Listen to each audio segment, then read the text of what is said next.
nyina niyo nkuru nibo bahagararanye barebana ari babiri. Faringanye na niyo nkuru, Faringanye na niyo nkuru, Faringanye na niyo nkuru, ari babiri kabisa barebana. Reka turebe Faringanye na niyo nkuru, reka turebe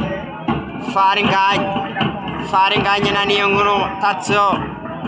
Reka turebe Faringanye na niyo nkuru, Faringanye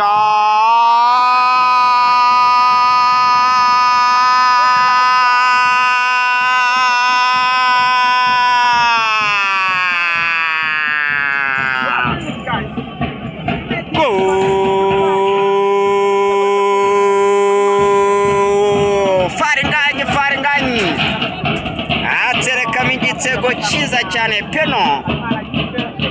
Niyo nkuru icyo yari gukora nta kindi no gutanga abagabo arabatanze, aravuga ati bazi nawe wabibonye, nanjye ni komera kigabo ntuze kurya runganda.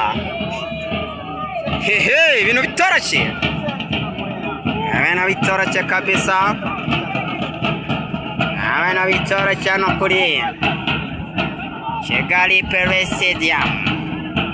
Bibere kubusa aggregate bitego atatu.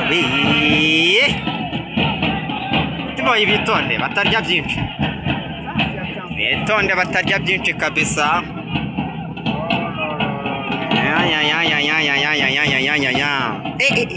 Kana bari bagahitanye mungu wanjye, bari bamuhitanye. Abana bitoroshye rero. Reka turebe attention Azizi Benito,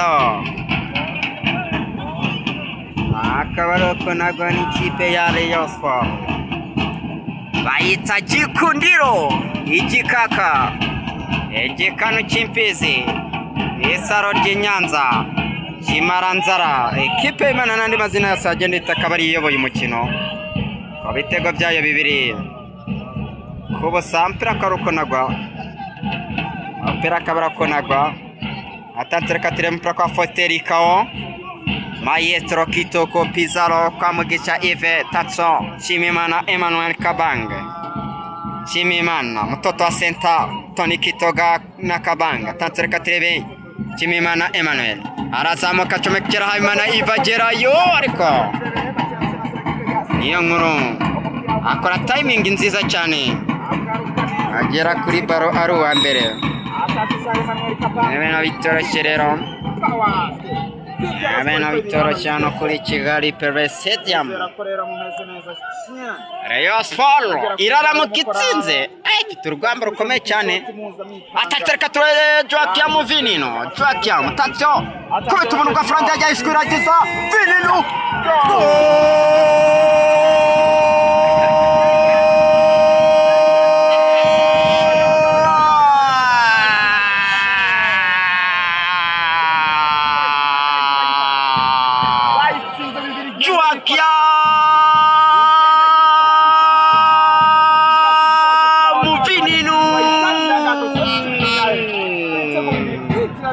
Guca kumwite Vini cyangwa uca kumwite Kizigenza Cristiano Ronaldo, yambara nimero 7 mu mugongo, winga matacali murari ratera umuntu.